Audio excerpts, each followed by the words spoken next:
What's up, everybody, and welcome in to another edition of the Sit Down. As always, if you enjoy this video, please make sure you hit that like button and let me know what you think of this interesting episode in the comment section below. If you're new around here, you just haven't done it yet. We're living on a rock and seeing this video for the first time.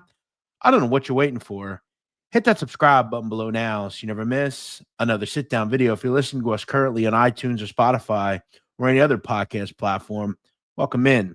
I hope you enjoy the show as well. Please make sure you leave us a detailed review and a 5-star rating. What's up, everybody? Welcome in to episode 185 of the Sit Down. I am your host, Jeff Nadu. A lot going on right now for me. I've got so many things that I have my hands in, from sports to the show to I'm starting a new channel on something completely different. I've just got a ton going, but there's one thing I look forward to every week, and I do it twice, and that's doing a show here on the Sit Down. So sit back, relax. We got a great show planned for you today. Today, we're going to talk about a war that is dividing Quebec, one of the most populous areas of Canada.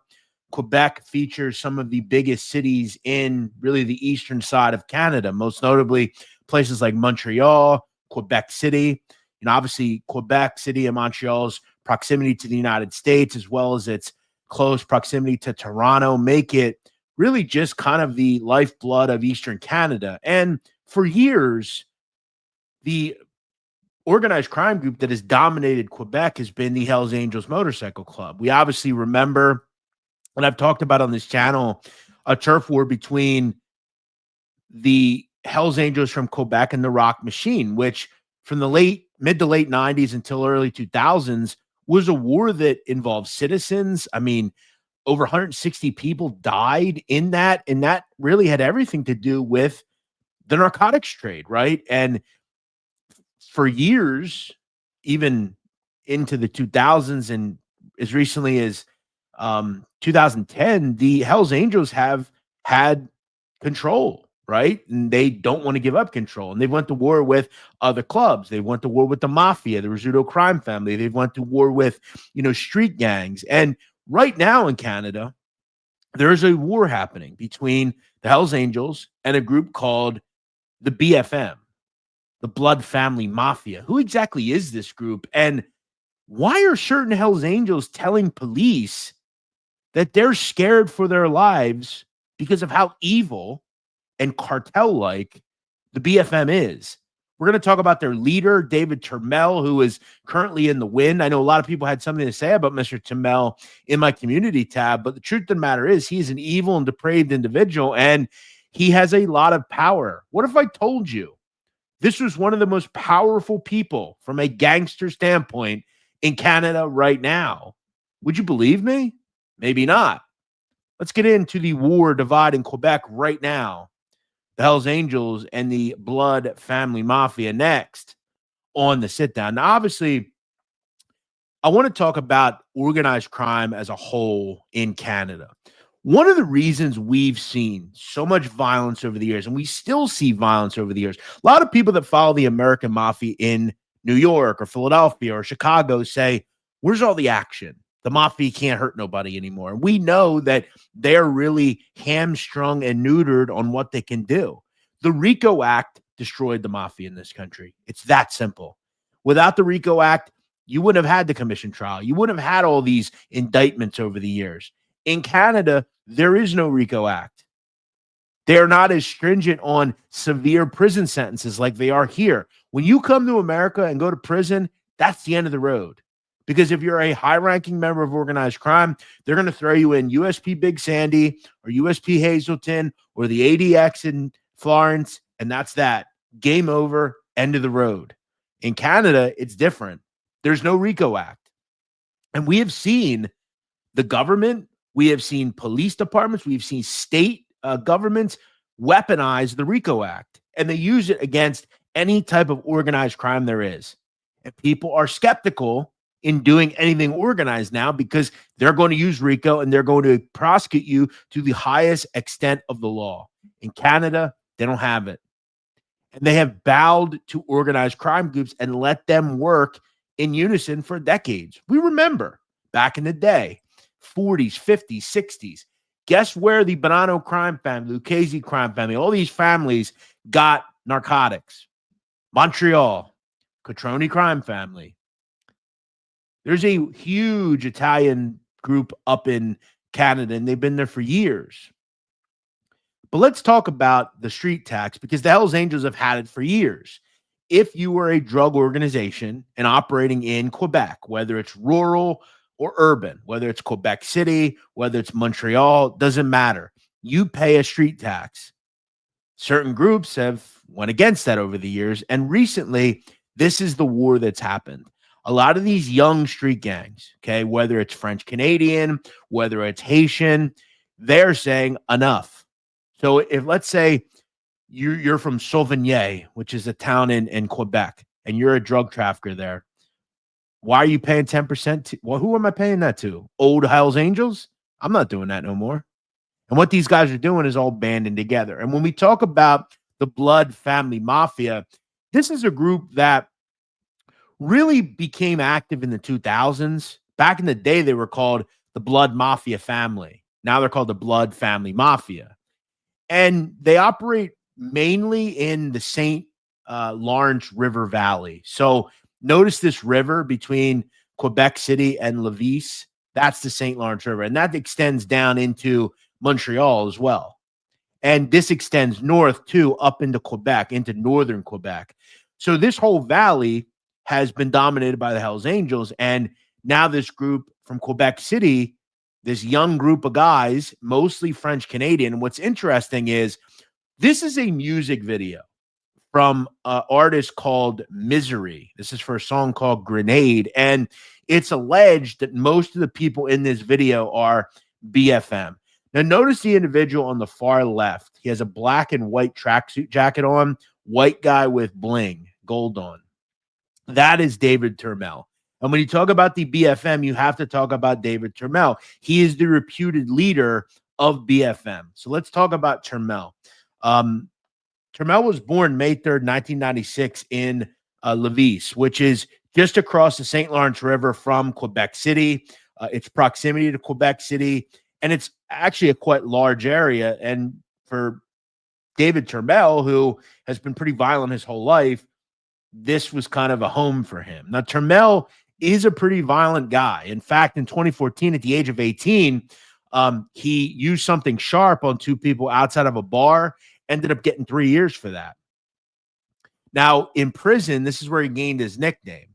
They call him the Pick because they found a homemade, ice pick on him that he made in prison. Now, in 2018, after being released from prison, he was arrested for threatening a man with a baseball bat. In 2019, he reoffended, was caught with a loaded weapon, and sent back to prison. So in his short 27 years on Earth, he's already done about 4 years of his adult life in prison. This guy is violent. This guy is connected. This guy has people that work for him. This guy has organized groups under him. And, he's a guy who at this point has found out that if I'm just more evil than everybody else, I can do what I have to do. Now, when it comes to the BFM, they've aligned themselves with all sorts of people, both Haitian, other French Canadian groups like the Prophet Boys that operate in Quebec. And they have this valley here, right? The St. Francis Valley from Quebec City, the areas in and around Côte Nord, which is an area, Chaudière-Appalaches, which is in the Quebec area. Now, don't jump on me. I'm not Canadian. I'm not French Canadian. I'm not great with the French names, but they operate around here. I want to translate to or transfer to in and around 2019 to 2020. This is where BFM starts getting more formidable, right? They're moving a lot of narcotics in and around this area. They're starting to get territory in eastern Quebec. And as I said, there's been always a tradition that you were going to pay the Hells Angels 10% to operate around Canada. Turmel essentially got with all the other groups and said, fuck this. We're not paying it. Fuck them. Now, around this time as well, right, and this happened in approximately early 2023, David Turmel comes out of his house one day and finds a GPS tracking device on his car.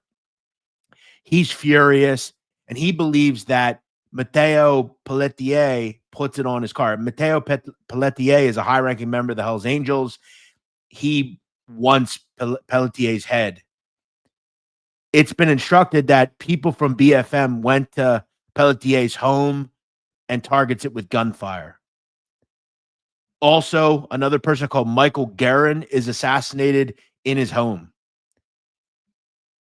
So this is where it all starts. We're not going to pay the street tax. And if you want to come at us, we're going to come at you harder. We have a bunch of people behind us. We've got other groups behind us. And Turmel is at the top. Now, what hurt Turmel here, too, is an indictment comes down on him and his people. There's a large indictment. Essentially, 20 or so people from this group or associated with this group are indicted. Turmel realizes that the police are after me and I'm in a war with the Hells Angels, so I'm out. Turmel is now in the wind. And we don't know where he is. He is a fugitive. He is wanted by Canadian authorities. He's wanted by Interpol. And he's moving from place to place. Now, we have heard over the years that Turmel may either be in Europe somewhere, possibly Portugal, or in Northern Africa. And look, we know recently there's been no love lost between Scott Bernstein and I, but I know Scott has mentioned that he has heard that Turmel might be in North Africa. And that does probably check out due to the fact that if you know anything about Northern Africa, a lot of these countries speak French. And I know that Tunisia does not have an extradition treaty with Quebec and Canada. So it is possible that Dave Turmel is in Tunisia. He might be in Algeria somewhere. I know Morocco is quite open as far as they don't generally have extradition treaties a lot. So Turmel's in the wind, but he's still been able to run his operation in the wind through encrypted apps, through people. And let's make this clear.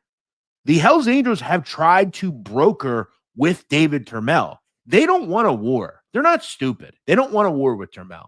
So what do? They send someone to see David Turmel. The Hells Angels do. They figure, let's try to make a deal with this guy. They send this guy, Mario Auger, to see Mr. Turmel.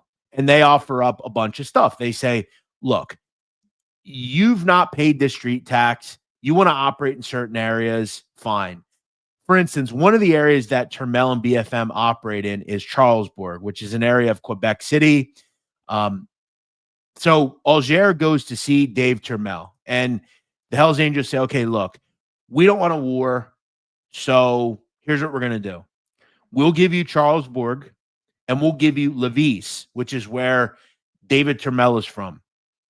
They also say that you're exempt from paying the Hells Angels the 10% royalty on drug sales, commonly called the tax.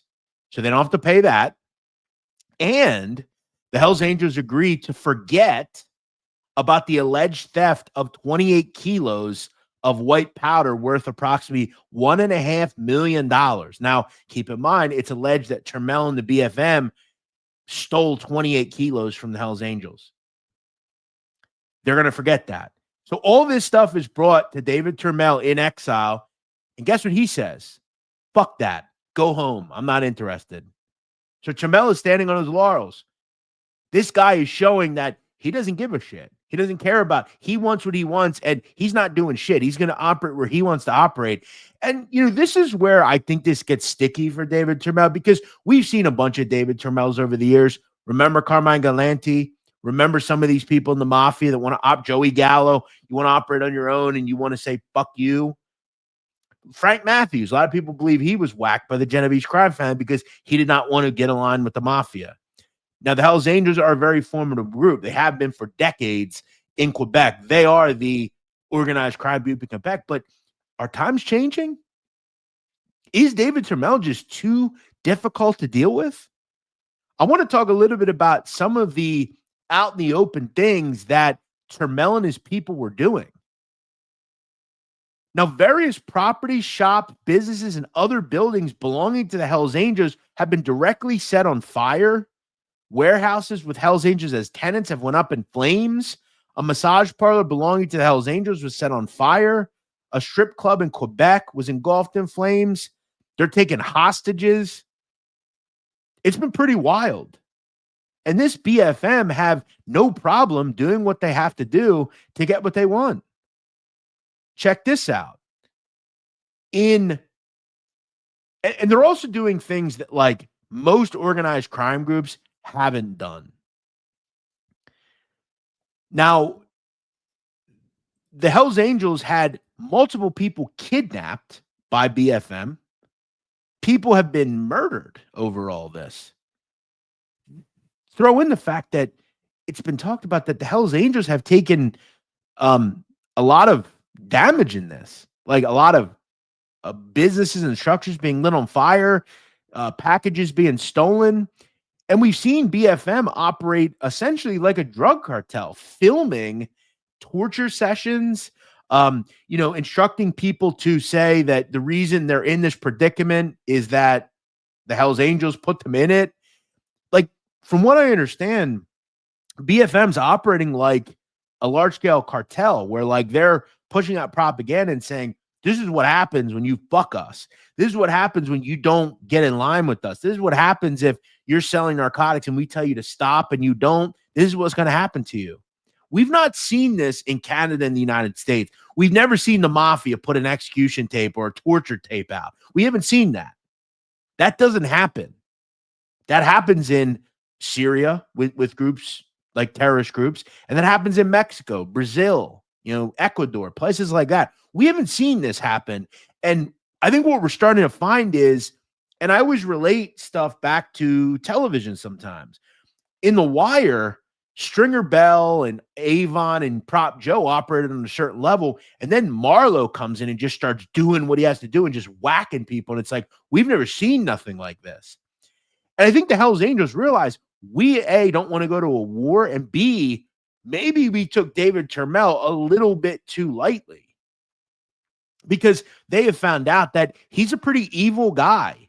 His people do what they have to do. Throw in the fact, we have also heard through certain sourcing that there's one person that fucking hates the Hells Angels and doesn't like them either. Leonardo Rizzuto, who is the head of the Rizzuto Crime Family. We have heard that David Turmel may know people connected to Leonardo Rizzuto. Is Rizzuto involved here? Probably not. He probably just says, hey, I don't want involved. I'm going to do what I do. No beef. But remember this. Leonardo Rizzuto has been in an active war with the Hells Angels for years. In fact, he's shot at, possibly by people from the Hells Angels. We've seen Greg Woolley be whacked. They have had no love lost with the Hells Angels either. So Turmel, who seemingly is a pretty intelligent guy as well, is saying, hey, the Rizzuto Crime Family is strong as fuck. I'm going to line with them. It's very fascinating, isn't it? A lot of these big crime groups and how they align with each other. The problem that David Turmel has is he is in exile. If he comes back to Canada, he will go to prison, and he's going to have to likely live similar to like a Daniel Kinahan, who's always on the move. You got to do what you have to do, and the money's going to have to flow, and he's going to have to choose the life he lives. He has had issues, though, with his people going down. Over the last year, his right-hand man, a person called Ruben Dennis, was arrested by Canadian authorities. He's no longer on the streets. This is one of Turmel's closest people. Another person was arrested as well, not long after, a person called Guillaume St. Louis Bernier. He was arrested on June 30th of 2024. They intercepted him in an arrest warrant in British Columbia. And according to authorities in Canada, they would say that St. Louis Bernier is a close collaborator of David Turmel, who is wanted by authorities on multiple flight warrants. So, his people are getting taken out. Also arrested was this guy, a person called Maxime Mahal. Now, Maxime has an interesting story because he's considered an associate of this group. But from what I understand, Maxime got addicted to narcotics. He owed money to the BFM, and they said, okay, look, you don't have the money? Fine. Here's what we want you to do. We want you to go use lighter fluid and light some things on fire for us. So when we saw those fires popping up, the arsons popping up, it's been alleged that Mr. Maxime was involved in some of them. Now, Maxime recently got 5 years in prison, and he was beaten in prison, from what I understand.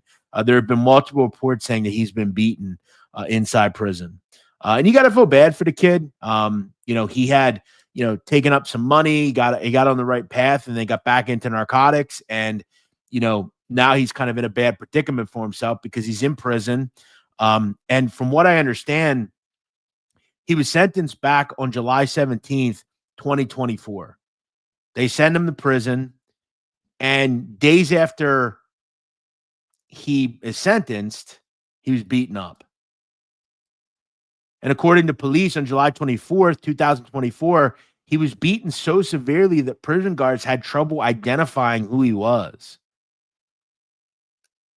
So they considered him a rat, and they beat him up. It's not good. So a lot of these people involved with this group, whether associates or close to David Turmel, have gotten picked up and are in prison at this point. That said, there's still a bunch of guys in the wind. There are guys from other areas that are aligned with BFM that are in the wind as well. So it remains to be seen what will happen here. There's one thing we can take from people like the Montreal Gazette who have reported on this. This is a violent group, the BFM, and they are willing to go to pretty depraved methods to prove you don't want to fuck with us. Now, over the weekend, last weekend, there was an interesting thing that came out regarding all of this. Now, this comes from the Journal of Montreal, and the title of this article is Hell's Angels Want to Buy Peace with Gangs, and for the first time in nearly 25 years, the bikers are willing to give up some of their drug market territory. Now, this comes from multiple writers at the Journal. For the first time in nearly 25 years, the Hells Angels are ready to concede control of drug-selling territories to drug gangs, both in Montreal and in Quebec City, in order to conclude a truce in a violent conflict that has been raging for nearly 2 years. Now, you have to hear some of the quotes coming out from police sources. Now, according to a police source familiar with all this is, quote, the only way to stop this war. Now, as I alluded to, David Turmel has balked and said no to various agreements over the years, including the one I outlined where Mario Alger went to Europe where Turmel was hiding and made him an offer,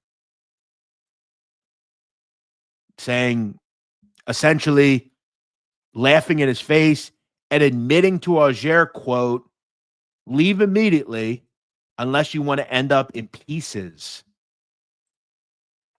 Think about that. The balls on this guy. You got to give him some credit. He is tough. No, I'm not doing what you want to do. You're going to do what I want to do. That's what he said. And if you don't leave, I'm going to do what I got to do. He's saying this to high-ranking people in the Hells Angels. Throw in the fact that he's already had, allegedly, people whacked. Michael Guerin, who is a member of the Hells Angels, whacked in Charlesbourg, an area run by BFM. This guy is putting up and not shutting up. He's doing what he's got to do. Now listen to this quote coming out of Hells Angels people. According to the police, a veteran of the Hells Angels would admit recently to police that the unprecedented violence that characterizes this current war makes him fearful for the safety of his children and family, and that up to 30 high-ranking Hells Angels members have been told they are on a list to be whacked. We've also heard rumors that the Hells Angels have aligned and went to the police and said, you got to do something about these people. They're crazy. These are wild quotes coming out. And this is not a group that has extended olive branches over the years. Remember, in the late 90s, Mom Boucher and the Hells Angels went to war. They had no problem going to war. The great biker wars, we've heard about them. And we have to ask ourselves, haven't we seen this story before? This is kind of reminiscent of the mafia in this country. And I want to talk about that for a second, because the question I get asked the most on social media, on TikTok, on Twitter, on YouTube, if I'm at the bar and I talk about what I do, the question I'm asked most is, aren't you scared to talk about the American Mafia? Aren't you scared of what they're going to do to you? And my answer is always similar. And I say, what is there to be scared of? I don't think they're ever going to hurt someone that reports in this stuff anyway. They didn't do that in the 70s or 80s. That said, they don't even hurt their own people. They're neutered. There's not much they can do. Are we seeing that up in Canada? I want to make this clear. All of this is police talk. It could just be bluster. But the truth is, David Turmel is one of the most powerful people in Eastern Canada right now. And he's not even in Canada. This guy has purged all this street tax talk. And in turn, maybe he's hurt the Hells Angels' reputation a little bit. I want to talk also about these depraved videos that David Turmel has been not involved with, but his people are involved with. In a video obtained by the Investigation Bureau at the Journal of Montreal, heavily armed attackers filmed themselves mutilating a victim with a knife and blowtorch, in addition to making them say that this was the fault of the Hells Angels. We've not ever seen anything like this in Canada or America. This happens south of the border. This happens in Brazil. This happens in Syria, in those propaganda videos. I think what we're seeing is an ushering of the guard here in Canada. I think we really are. And we are finding that this younger generation, they're the depraved ones. And they're modeling it off of what they've seen. Videos like this. This was a video in the early 2000s. This was the first ever recorded execution video. Now, the individuals in this are members of a rival cartel. And they were all popped in the head on camera.